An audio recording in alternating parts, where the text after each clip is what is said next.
12장에 가장 많이 나오는 단어가 뭐죠? 큰 붉은 용입니다. 그런데 이 용이 12장에서 세 가지 영역에서 전쟁을 벌이고 있는 것을 볼 수가 있습니다. 그래서 우리가 지난주에 봤던 것이 용과 아들과의 전쟁, 아들은 예수님을 말하고 있죠. 자, 오늘 보게 될 것이 용과 미가엘의 전쟁입니다. 세 번째는 용과 여자는 신약교회, 6절부터는 신약교회를 말하는데 신약교회의 전쟁인데 전쟁의 결과는 용이 다 뭐했다?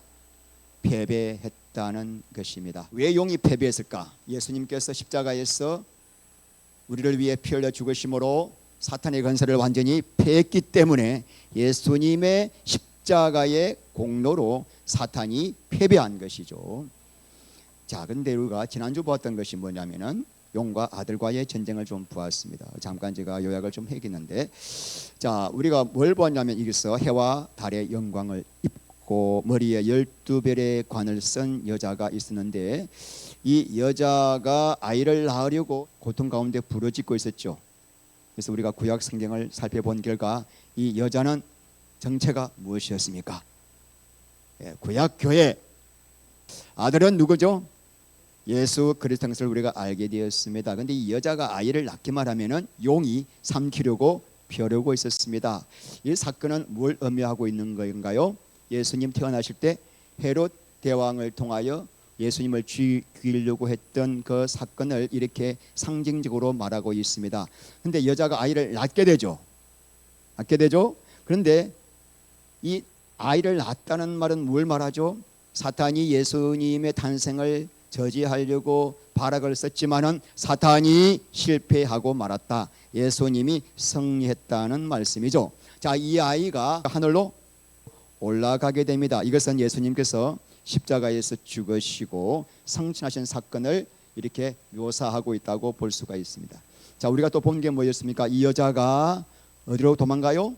광야로 도망갑니다. 자, 이때부터 여자는 누구냐면은 예수님이 오신 뒤에 여자는 신약 교회를 상징하죠.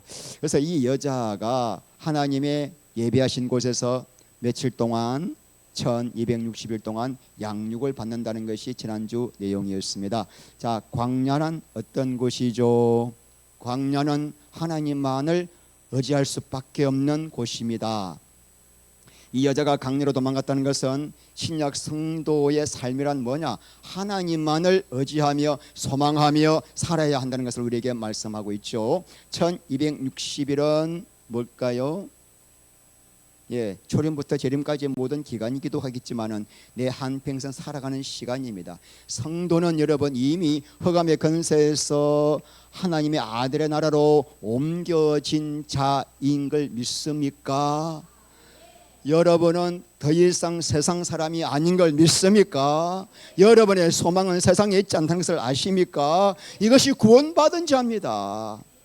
강렬로 도망하지 않고서는 신약교회가 사탄에게 이길 수 없다는 겁니다. 왜 이길 수가 있었냐? 광야 안에서 예수님의 그 은혜와 능력으로 사탄을 이길 수 있는 거지 세상에서는 못 이깁니다. 광야 예배처 이거 교회예요. 참된 교회 안에서 지체가 될 때만이 우리가 이 사탄과의 싸움에서 이길 수가 있습니다. 아멘이신가요? 오늘 우리가 두 번째 주제가 뭐죠? 용과 미가엘의 전쟁입니다. 7절 읽으시겠습니다. 하늘에 전쟁이 있으니 미가엘과 그의 사자들이 용과 더불어 싸울세 용과 그의 사자들도 싸우나 이기지 못하여 다시 하늘에서 그들이 있을 곳을 얻지 못한지라. 여러분 예수님께서 부활 승천하십니다. 자, 그러니까 사탄이 견디지 못하는 거죠. 그래서 사탄의 사자와 미가엘과 미가엘의 사자 간의 전쟁이 벌어지는데 결과는 미가엘이 이겼습니다. 여러분 미가엘은 천사들의 군대 장관이에요. 그러니까 이 가브리엘 천사는 뭐 하는 천사죠? 아름다운 소식을 알려주는 천사예요. 미가엘은 사탄과의 전쟁을 수행함으로써 우리 성도들을 보호해주는 천사입니다. 그러니까 미가엘이라는 뜻이 뭐냐면은 누가 하나님과 같으랴. 아주 대단한 미가엘 천사가 사탄을 이기죠. 그런데 이 전쟁의 결과 어떻게 되는가? 하늘에서 쫓겨납니다. 9절 읽겠습니다. 큰 용이 내쫓기니 옛뱀 곧 마귀라고도 하고 사탄이라고도 하며 온 천하를 꿰는 자라. 그가 땅으로 내쫓기니 그의 사자들도 그와 함께 내쫓기니라. 여러분, 드디어 이 용의 정체를 밝히고 있습니다. 그러니까 성경은 여러분, 우리가 어떤 상징을 요한이 말을 할 때 그 상징이 우리가 미리 알지 못하는 상징이라고 한다면 반드시 그 상징에 대한 해석을 본문에서 밝혀서 오해가 없도록 하고 있습니다. 자, 용이 누구지? 드래곤, 옛뱀, 마귀, 사탄. 자, 첫 번째 정체가 뭐죠? 옛뱀이란 뭘 말합니까?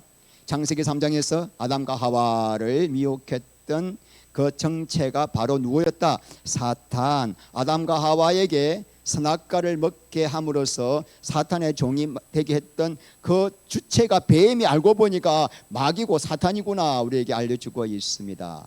자, 그때는 언제는 창세기 3장 때는 사탄이 뱀 속에 들어가서 뱀 속에서 하와를 속였지만은 지금 사탄은 로마 황제 속에 들어가서 세상 나라라는 미끼를 이용하여 모든 세상 사람들을 깨고 있습니다. 온 천하를 깨고 있습니다. 여러분, 지금은 정치, 경제, 사회, 문화, 언론, 법조 모든 영역의 지도자들 속에 들어가서 그들을 통하여 우리를 미혹하고 있습니다. 자, 어떻게 미혹할까요, 여러분? 사탄이 우리를 미혹하는 방법이 뭘까요? 제가 초등학교 때 월화의 공동묘지 본 게 아직까지 기억나요.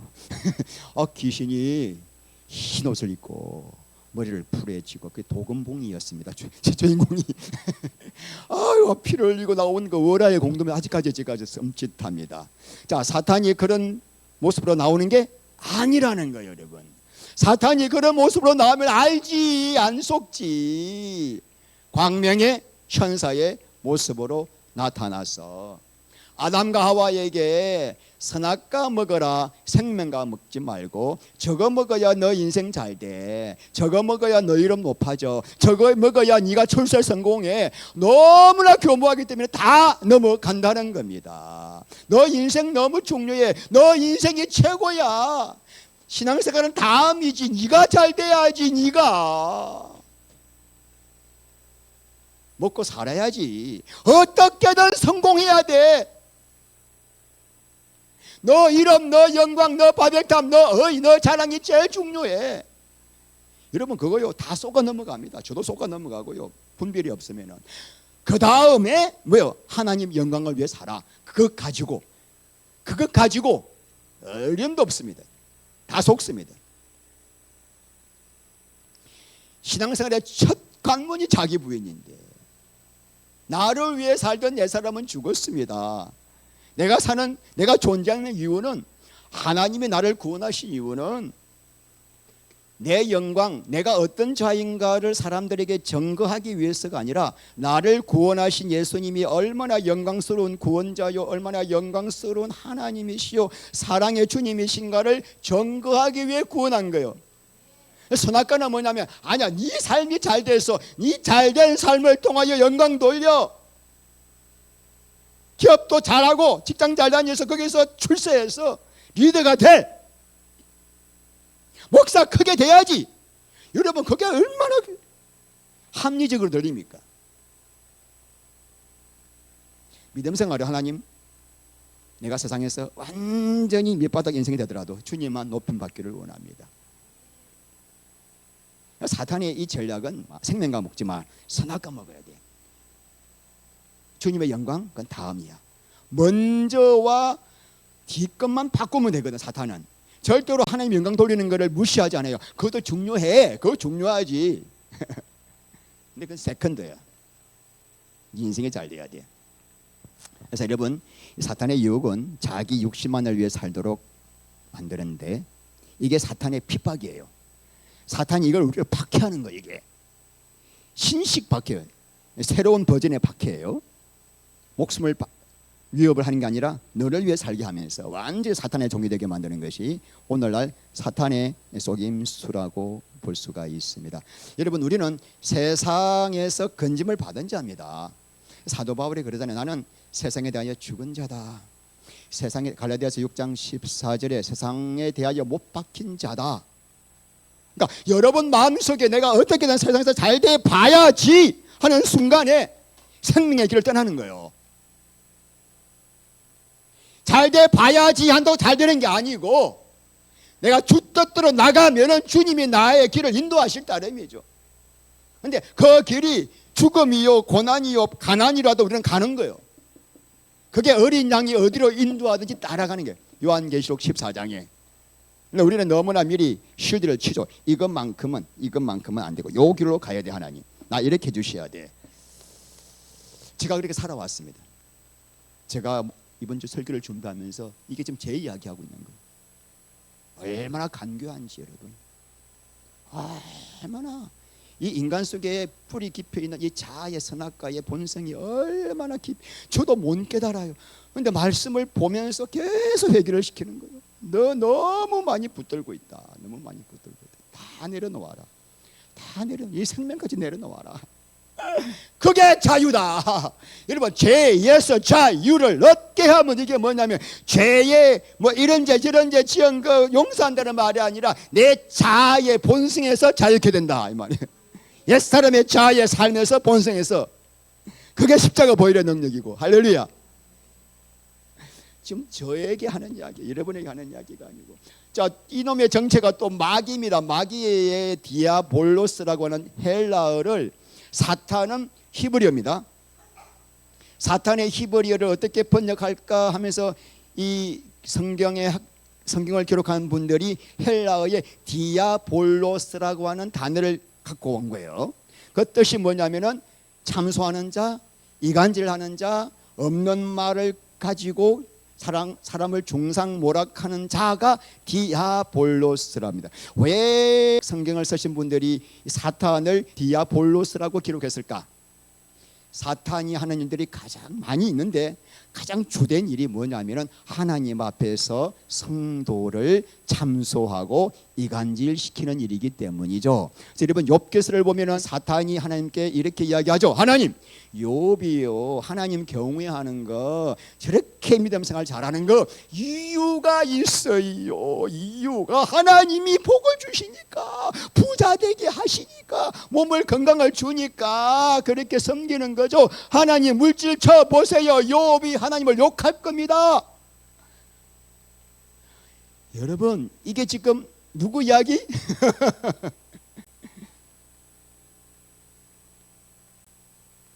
사탄의 주특기가 이간질하고 참소해서 모든 관계를 깨뜨리게 만드는 게.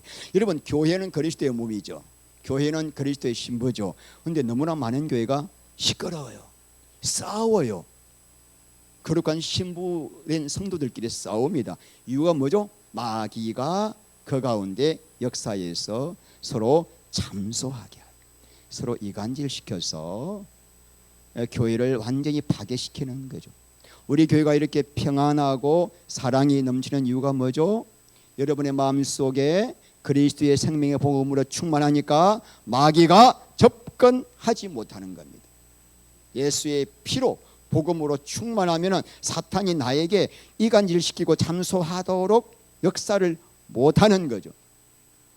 근데 혹시나 누가, 그러면 안 계시겠지만 혹시나 누가 그 사람이 없는데 없는 사람의 허물과 단점을 말하고 비방하면은 즉시 어떻게 하라?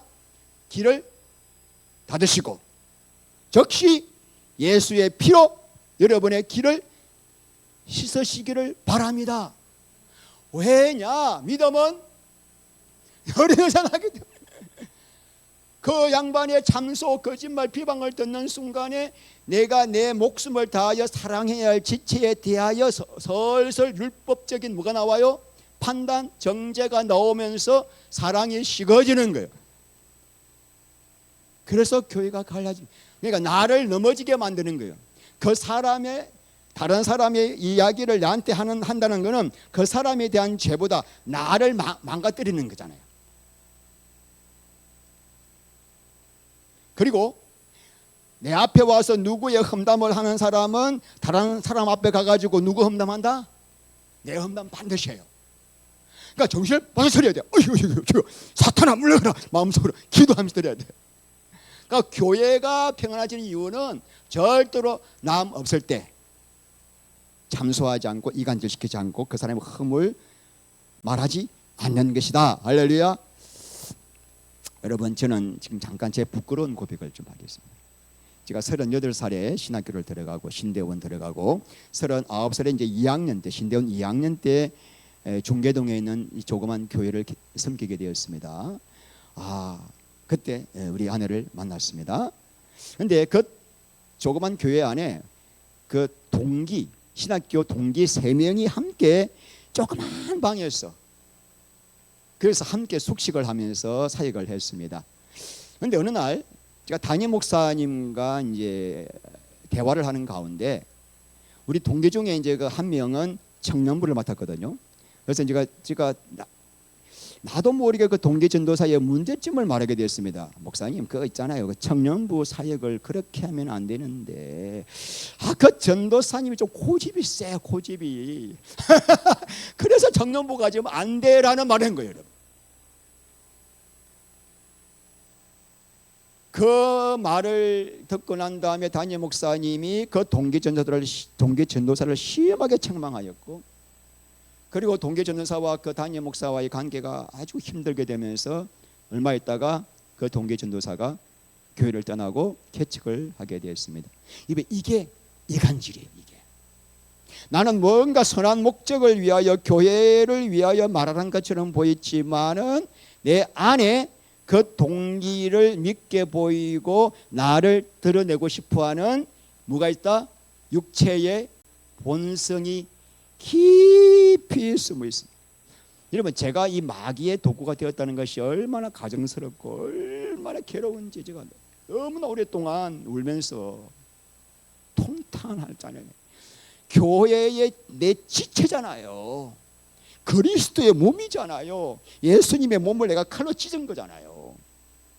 그 두 사람과의 관계를 가리겠잖아요. 너무 가슴이 아파. 근데 바로 그 뒤에 또 어떤 일이 있었냐면은 이제 그 전도사가 동기가 나가고 이제 다른 이제 신학생이 들어왔습니다. 근데 제가 그때 뭘 했냐면은 옥하는 목사님의 그 제자 훈련 양육 교재를 제가 강의안을 쫙 만들어 가지고 이제 성도들에게 주일날 예배 마치고 오후에 우리 아내 집에 가서 제자 훈련을 공부를 한 겁니다. 그때 아주 제일 수석 제자가 우리 아내 무조건 제일 은혜 많이 받아. 그때 무조건 아멘. 별로 은혜로운 말도 아니었는데.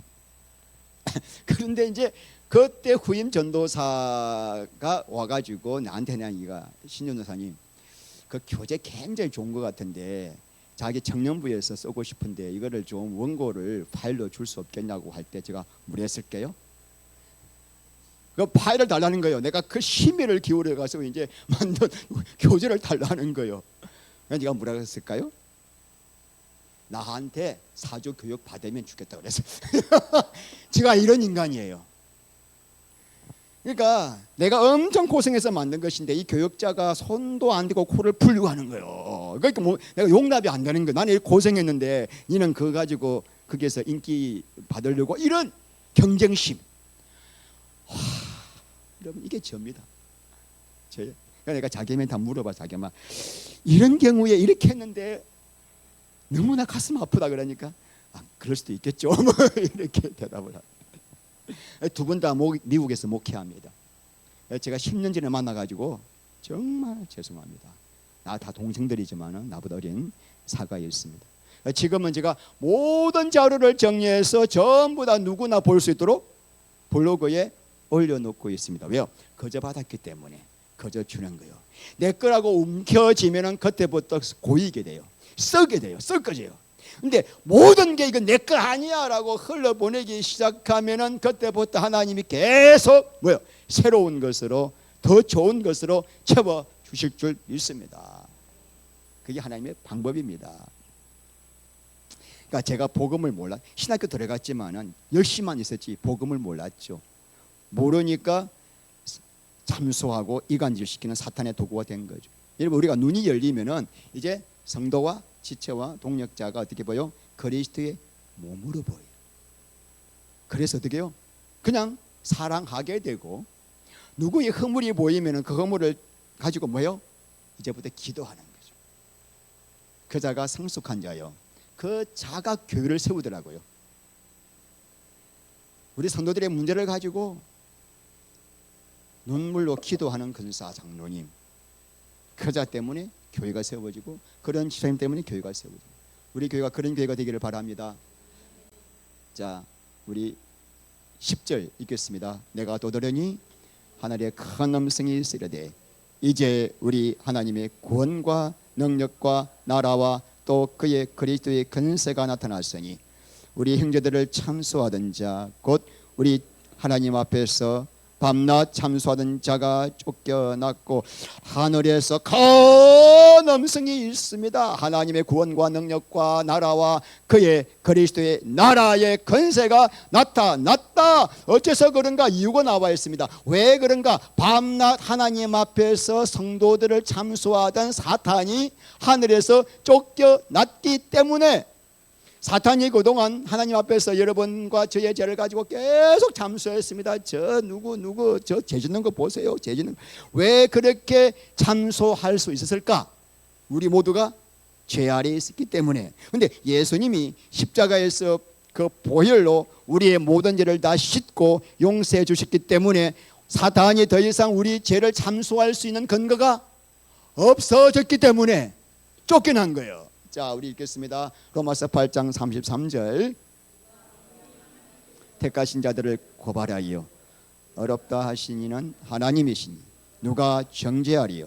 죽으실 뿐 아니라 다시 살아나신 이는 그리스도 예수시니 그는 하나님 우편에 계신 자요 우리를 위하여 간구하시는 우리의 모든 죄가 예수님의 보혈로 흰 눈보다 더 깨끗하게 씻겼기 때문에 우리의 어떤 죄를 가지고 사탄이 이제는 정죄 참소 못하는 거죠. 흰 눈보다도 흰 눈보다도 주의 흘리신 주의 걸리신 보혈로 희게 씻어 주소서. 그 보혈 때문에 사탄이 나를 절대로 참수할 수 없고 절대로 정죄할 수 없습니다. 7절에서 10절까지 사탄이 미가엘에게 패하여 땅으로 쫓겨난 우리를 기록한 이유가 무엇일까? 왜 지금 여러분 이 사건 7절부터 10절까지 사건을 기록했을까? 그걸 이유를 알아야죠. 초대교인들에게 뭘 알게 하기 위해서 지금 너네들이 그 로마 제국으로부터 말할 수 없는 핍박과 학대와 죽음의 공포 가운데 있는 이유가 뭔지 아니? 그 이유를 알려주고 있습니다. 재수없게도 그 양아치 같은 그 사악한 도미티아누스가 황제가 되었기 때문이 아니고 이유가 뭐 때문이요?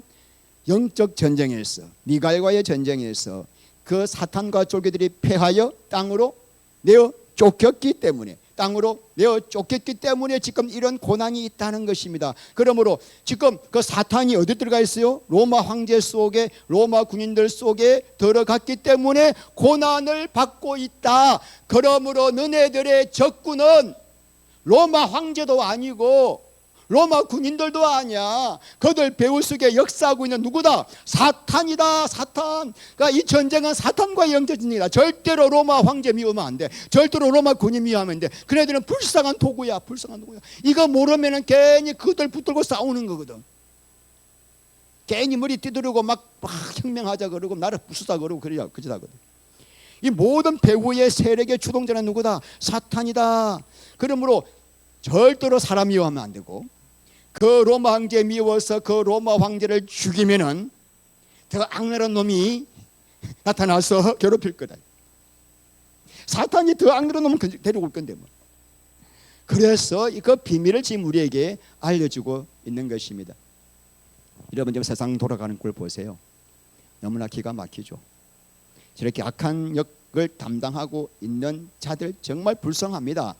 근데 그 이유가 뭐냐면 그들 속에 누가 들어간 사탄이 들어가서 사탄의 꼭두가시 노릇을 하니까 세상이 나라가 지금 완전히 망하는 꼴로 가고 있잖아요. 그죠? 아니 그런데 여러분 왜 나라가 망하는데도 그 짓을 할까? 여러분 그거 궁금하지 않습니까? 이렇게 되면 나라가 완전히 상권분립 다 무너지고 공산주의가 되는 것처럼 보이는 게 많이 법 만드는 건 다 보이잖아요. 그런데 왜 그러죠? 그 인간들이 사탄이 뭘 제시하니까? 권력과 부를 제시하니까 너무나 달콤하거든. 그게 뒤집히면 나라가 안 보여요. 이완용이가 왜 대한민국 팔아먹었습니까? 조선을? 너무나 귀한 권력과 부를 주니까 헷가닥 한 거예요. 그러니까 우리가 불쌍한 거죠. 인간들이 너무나 불쌍하죠. 미워할 대상이 아니라 기도할 대상이에요. 얼마나 불쌍합니까? 영원히 유황불면서 들어갈 애들인데 불쌍한 거예요. 불쌍한. 여러분 사탄이 또 하나 하는 일이 뭔지 아세요? 그 인간들을 우리가 어떻게 해요? 미워하게 만듭니다. 미워하기 위해서 서로 물고 뜯고 그 인간과 싸우게 하는 거예요. 그러니까 지난 2000년 동안에 땅으로 쫓겨난 사탄이 아주 주요하게 했던 역할이 뭐냐 하면은 이 전략을 사용한 거예요. 서로 물고 뜯고 싸워서 수천만 명, 수억 명을 죽게 만들었습니다. 그러니까 사탄의 주특기는 뭐냐? 서로 싸우게 만들고 쏙 빠지는 거예요. 그래서 에베소서 6장 12절 우리의 씨름은 혈과 육에 대한 것이 아니요 정사와 권세와 이 어둠의 세상 주관자들과 하늘에 있는 악한 영들에게 대함이라. 여러분 잊지 마세요. 우리가 사람하고 싸우면 백전백패입니다. 사람은 사랑할 대상이지. 배후에 지금 역사하고 있는 영적인 실체를 파악하지 못하면 맨날 사람하고 싸우다가 사탄의 밥이 되고 맙니다. 근데 여러분 오늘 우리 성경이 말씀하는 게 뭐냐? 요한계시록이. 그럼 우리를 공격하는 그 사탄이 어떤 상태인가 이 말이에요. 첫 번째 예수님의 십자가 사건으로 대갈통이 완전히 깨졌다 이 말이에요. 두 번째 오늘 말씀 뭐냐? 미가엘한테도 터졌다. 터지까지 쫓겨난 상태요. 조금만 있으면 불못에 들어갈 비참한 신세. 그래서 요한계시록에서 계속 하시는 말씀이 뭐냐? 내가 사탄을 이겼으니 사탄을 두려워하지 말라. 내가 너와 함께 있고 내가 세상을 통치한다. 설사 사탄의 세력이 너희를 죽이려 할지라도 죽임을 당해라. 죽는 게 이기는 거다 이 말이에요. 죽이는 상대하고 싸우면 이는 지는 거야. 죽는 게 이기는 거다. 우리가 제가 다음 주에 그 부분을 좀 자세히 말씀을 드리겠습니다. 그리스도인들이 어떻게 해서 로마를 변화시키는가? 유혈, 투쟁, 혁명을 통해서가 아니라 그들이 죽였을 때 예수님 때문에 목숨까지 아끼지 아니하고 죽은 거예요. 죽었기 때문에 죽음 앞에서도 로마 군인들을 사랑한다고 고백하고 그들을 용서한다고 고백했기 때문에 그것이 십자가의 능력이거든요. 그러므로 여러분 예수님 때문에 죽임을 당하더라도 그 사람을 미워하지 않고 죽임을 당하는 것이 사탄을 이기는 것입니다. 그 이야기를 계속 영적인 비밀을 우리에게 말씀하고 있습니다. 자, 땅으로 쫓겨났습니다. 이 쫓겨난 사탄이 내려왔어요. 땅으로 내려와서 누구를 공격할까요? 누구를 공격할까요? 교회. 왜 교회를 공격하죠? 예수님이 미워. 사탄의 적은 누구예요? 예수님. 근데 예수님을 감히 이길 수가 없어. 그러니까 예수님이 가장 사랑하는 자가 누구예요? 신부. 교회. 여러분이. 그래서 사탄이 죽었다 깨어나도 예수님을 이길 수 없기 때문에 가장 예수님이 사랑하시는 교회를 핍박하고 괴롭히는 것입니다. 자, 읽겠습니다. 11절. 또 우리 여러 형제들이 어린 양의 피와 자기들의 정언하는 말씀으로서 그를 이겼으니 그들은 죽기까지 자기들의 생명을 아끼지 아니하였다. 여러분 이 성도들이 사탄을 이겼대요. 뭘로 이겼는가? 첫 번째 뭐예요? 어린 양의 피. 그러니까 여러분 우리가 어떤 죄를 지었어도 내가 지금 어떤 상황에 있어도 예수님을 나를 위해 죽으신 예수님을 나의 주님으로 믿고 내 마음에 영접하면은 모든 죄가 용서받게 되고 죄와 사망에서 건져내어 하나님의 자녀가 되시는 거 믿습니까? 그렇다면 사탄이 누구를 가장 무서워할까? 내 공로, 내 의, 내 자랑을 십자가에 못 박고 오직 예수님의 보혈만 자랑하는 자, 예수님의 보혈만 의지하는 자를 사탄이 가장 무서워합니다. 나는 공로 없도다. 예수의 나의 의는 이것뿐, 예수의 피밖에 없네. 나의 찬미 제목은 내 의, 내 자랑 없고 내 공로 없고 예수의 피밖에 없다는 게 184장. 그러면 사탄이 우리를 어떻게 공격할까요, 여러분? 목사님 우리를 공격할 때 뭐 암병 걸리게 하고 사고 일으키고 사업 부도나게 하겠죠. 그게 아니에요, 여러분. 내가 왜 병 걸리는데 건강관리 잘못했으니까 병 걸린 거죠. 왜 사고 났는데 제대로 못 살았으니까 사고 난 거지. 왜 사업 부도 났는데 사업 제대로 못했으니까 부도 났는데, 우리는 전부 다 마귀가 있대. 마귀가. 그러니까 사탄이 굉장히 좀 불쾌하고 생각이 있어요. 지가 해놓고 전부 다 나한테 했대. 억울해 사탄도. 사탄은 그런 식으로 하지 않습니다. 사탄의 전략은 뭐냐면은 하나님의 일을 열심히 하면서 그것으로 인하여 내 의가 나오게 만들어요. 내 교만이 나오게 만들어요. 내가 자랑이 나오기 시작해요. 여러분, 이게 사탄이 우리를 공격하는 통로입니다. 그래서 내가 이렇게 열심히 수고하고 헌신했는데 성도들이 알아주지 않아? 뭐가 올라가죠? 섭섭이 올라가요. 여러분, 섭섭이가 지금 사탄이 나를 공격하고 있는 지금 시그널입니다. 섭섭이, 나이가 드니까 섭섭이 많이 들죠. 자식들 연락도 안 하고 그것을 우리 이겨내야 돼. 섭섭이를 살들게 해가지고, 그러니까 우리가 이 사탄의 전략에 깨어있지 않으면 백전백패 다 넘어가는 너무나 교묘한 전략입니다. 목회자들이 제일 많이 걸릴 수가 있습니다. 하나님께 여러분, 내 삶을 드리고 내 시간 드리고 내 물질 드리고 내 몸을 드리고 내 존재를 드리는 것 자체가 복입니다. 이게 복인데 하고 난 다음에 왜 안 알아주지? 이게 말이 됩니까? 제가 오늘 아침에 말씀을 읽다가 사도 바울이 내가 너희들을 위하여 나를 전제로 바칠지라도 기뻐하고 기뻐한다. 전제가 뭐죠? 번제를 바치고 난 다음에 마지막에 포도주를 고기에다가 붓는 거잖아요. 그러니까 예수님처럼 나도 내 피를 다 쏟아서 성도를 위해 살겠다. 나 그 말씀이 오늘 확 박힌 거예요. 여러분, 우리가 주를 위해서 내 삶 모든 걸 드리는 것 자체가 축복입니다. 그것이 내가 의로 삼기 시작할 때부터 사탄이 우리를 공격하는 통로가 되는 것입니다. 자, 첫 번째 어린 양의 피입니다. 두 번째는 뭐죠? 자기들이 증언하는 말씀.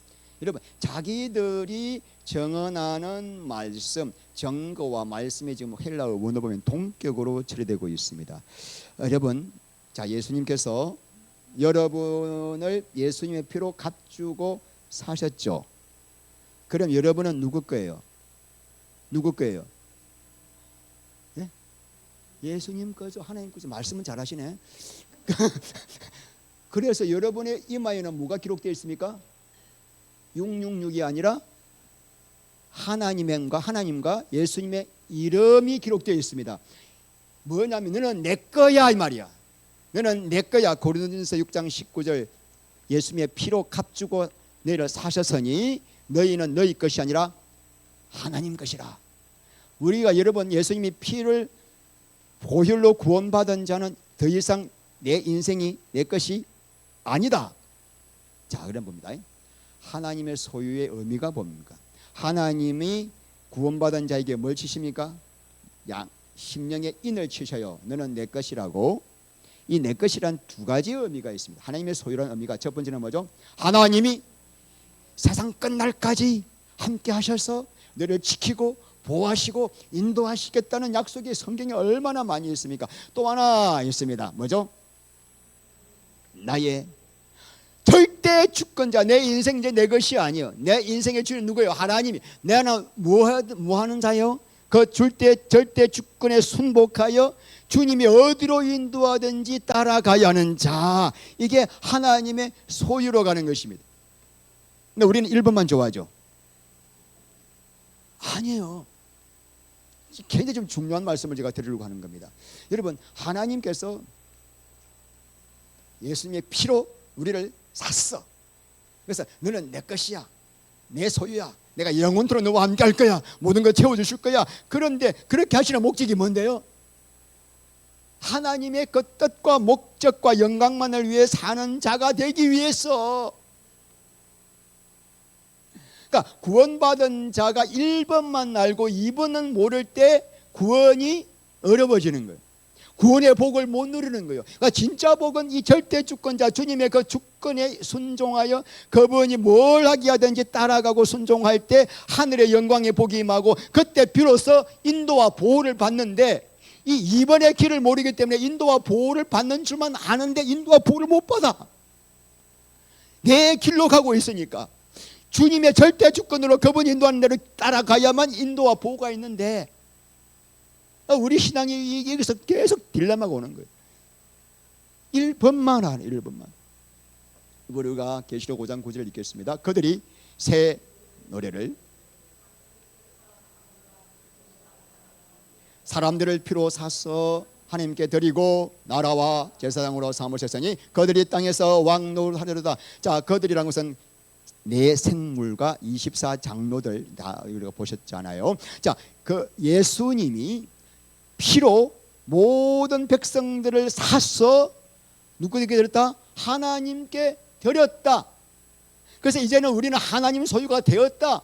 왜 드렸는가? 목적을 이야기하고 있습니다. 첫 번째는 뭘 하기 위해서? 나라로 삼기 위해서. 두 번째는 제사장 삼기 위해서. 나라를 삼다는 말은 뭘까요? 예수님과의 생명의 연합으로 예수님이 정말 주인 되게 하셔서 예수님이 주시는 하늘나라의 영광과 복을 누리게 하시려고, 그 영광과 복을 누리게 되면은 그 은혜 때문에 내 삶을, 주님을 모르는 성도들에게 복음을 전가하는, 영혼을 구원하는 제사장의 삶을 살 수밖에 없다 이거예요. 그러니까 첫 번째는 하나님의 나라를 누려야 된다. 두 번째는 너 이 땅에 왜 산 줄 아니? 왜 사는 줄 아니? 제사장 삼기 위해서야. 여러분을 통하여 예수님의 정거되게 하기 위해서요. 아멘.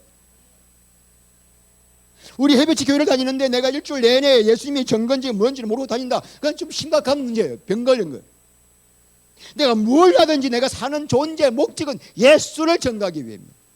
제사장 삶을 삼기 위해입니다. 나를 제물로 드리기 위함이에요. 할렐루야. 그래서 여러분, 구원을 예수님을 피를 믿고 예수님을 나의 주님으로 영접하고 믿으면은 모든 제사함 받고 거듭나고 구원받고 하나님의 자녀가 됩니다라는 이 교리를 믿으면 구원 못 받습니다. 다 교리입니다. 교리입니다. 아, 정말 예수님의 피로 제사함 받았으면 나는 이제 내 인생 내 것이 아니요, 내 물질, 내 삶, 내 시간, 내 존재, 내 모든 것들이 누구시다? 하나님 것이기 때문에 하나님께 드리는 삶을 살아야 그 자가 구원받은 자예요. 우리 예수님이 너 열매 없으면 안 되겠다. 너 열매 없으면 불에 태워주고 끝난다. 계속 왜 열매를 찾으실까? 진짜 믿는 자는 제사장 삶을 살게 되기 때문이죠. 진짜 예수의 피로 구원받은 자는 예수의 피로 구원시킨 이유가 당신의 영광의 목적을 위해서 삼았는데 예수의 피로 구원받은 건 알아. 근데 내 삶은 전혀 아니야. 여전히 일주일 내내 세상 좋아하고 세상 것 쳐다보고 헐헐 그냥 거기에 관음하고 세상과 함께, 그건 아직까지 구원받은 자가 아닐 가능성이 많은 거죠. 세 번째는 죽기까지 자기들의 생명을 아끼지 아니하였으니. 여러분, 사람에게 목숨보다 더 귀한 게 없습니다. 그잖아요. 그래서 초대교인들이 그냥 칼을 들고 배교하라 그러면 배교한 거예요. 왜냐? 고문당하는 것이 끔찍하고 처참하고, 자기만 죽이는 게 아니라 자식을 딱 앞에 세워놓고 자식을 그냥 불에 태워 죽이고 찢어 죽이고, 그러니까 그걸 못 보는 그 부모들의 마음 때문에 그냥 배교를 하는 거죠. 그런데도 불구하고 많은 성도들이 어떻게 했어요? 어린 양의 피와 정언하는 말씀으로 사탄을 이겼는데 어떻게 이길 수가 있었는가? 죽기까지 생명을 아끼지 아니하였다. 아니, 목숨보다 더 귀한 게 없는데 어떻게 목숨을 버릴 수가 있었을까요? 그리스도인들은 목숨보다 더 소중한 것을 얻었기 때문에, 여러분이 가지고 계신 영생은 목숨보다 더 소중한 거예요. 목숨과 바꿀 수 없는 예수의 생명은 내 목숨보다 더 귀한 것이에요. 그래서 목숨을 잃어버릴까 봐 예수를 버리면, 예수를 부인하면 예수 안에 있는 생명도 잃어버리기 때문에. 잘 생각해 보세요, 여러분. 나 그분들 배교한 사람들이 구원받았다 안 받았다 이런 이야기를 따지고 싶은 게 아니라 오늘 이긴 자를 이야기하고 있습니다. 목숨을 버리기까지. 어떻게 목숨을 버릴 수 있었는가? 목숨보다 더 소중한 예수님이 계시는데, 내가 이 목숨이 아까워서 그 예수? 나 몰라. 그 목수 아들이잖아. 나의 주님이요 하나님은 황제야. 이 말 한마디 하면 다 끝나거든요. 편하게 살 수 있거든요. 그런데 왜 죽었죠? 왜 그 처참한 죽음을 당했죠? 목숨보다 더 귀한 예수가 내 안에 계시고, 나 예수 몰라 하는 순간에 예수님이 나하고 떠나는 거예요. 예수님을 부인하는 자는 예수의 생명도 잃어버리는 거잖아요. 그래서 그들은 생명까지. 여러분, 예수를만 한번 부인하고 나중에 끝난 뒤에 더 잘 믿지, 그럼 다 부인했죠. 왜 다 버렸습니까? 버린 자만 이긴다는 거잖아요. 사탄을 왜 버렸습니까? 목숨보다 더 귀한 게 영생이기 때문이죠. 오늘날 여러분, 이제 우리의 문제가 큽니다. 예수 믿는다고 목숨을 잃는 경우는 거의 없습니다. 그죠? 그래서 이 말씀이 안 닿아오는 거야. 그런데 목숨을 잃는 선교보다 더 어려운 선교가 있습니다. 광야로 도망쳐서 내가 그렇게 좋아하는 세상 것들, 우상을 내려놓고 예수 한 분만 의지하고 사랑하고 예수님을 가장 첫째 자리로 놓는 이 순교가 목숨 순교보다 더 힘들어요. 지금이 진짜 순교 시대예요. 가장 어려운 시대를 살아가고 있습니다. 우리 마태복음 16장 25절 읽겠습니다. 누구든지 제 목숨을 구원코자 하면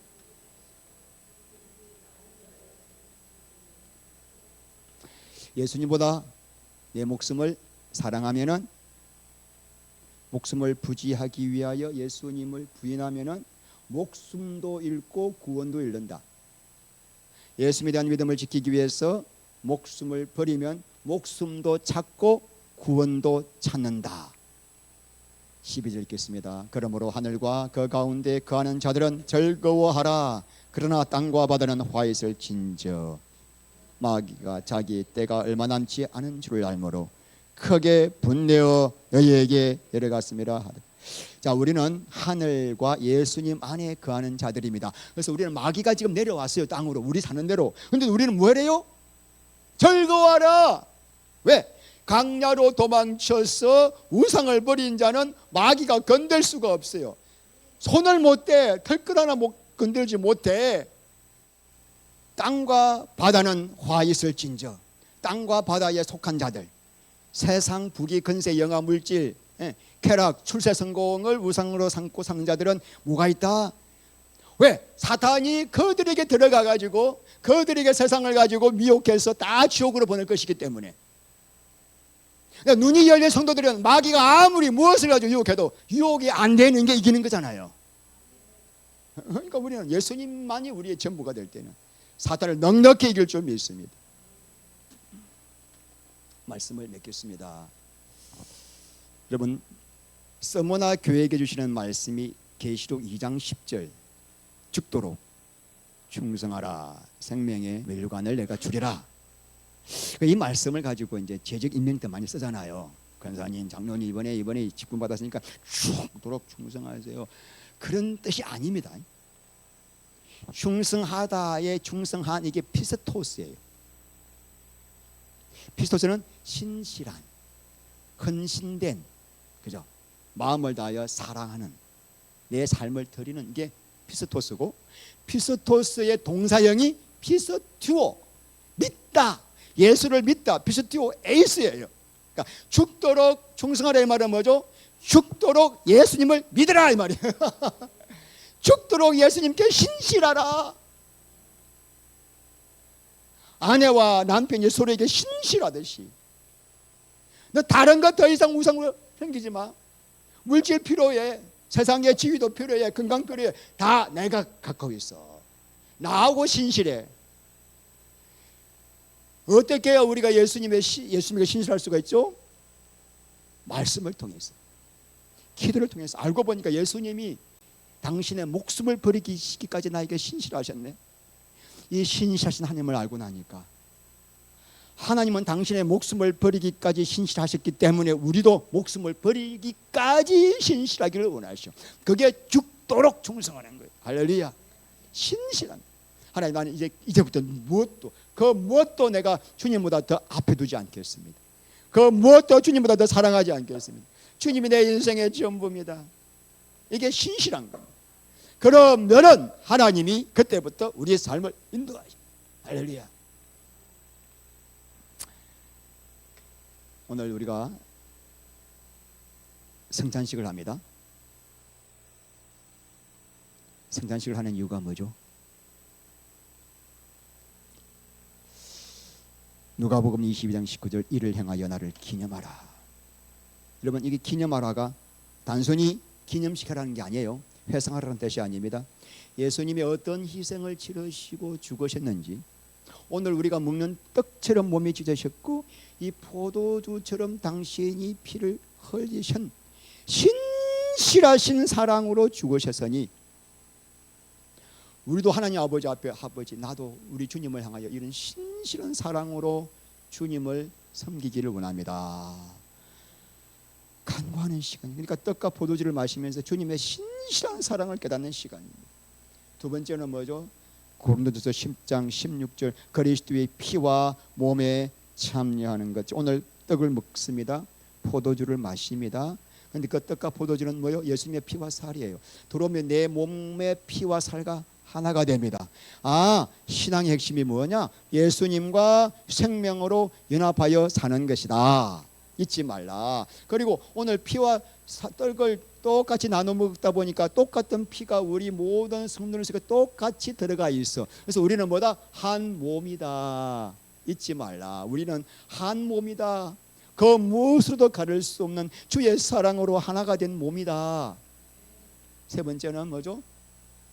고린도전서 11장 20절, 주의 죽으심을 오실 때까지 전하는 것이다. 성찬식 자체가 나를 위해 죽으신 예수님을 전가하는 자리예요.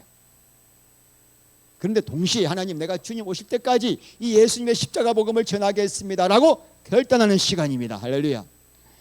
그렇게 성찬을 드실 때 하나님께서 우리 삶 속에 보혈의 능력과 생명의 떡의 역사로 은혜를 주실 것입니다.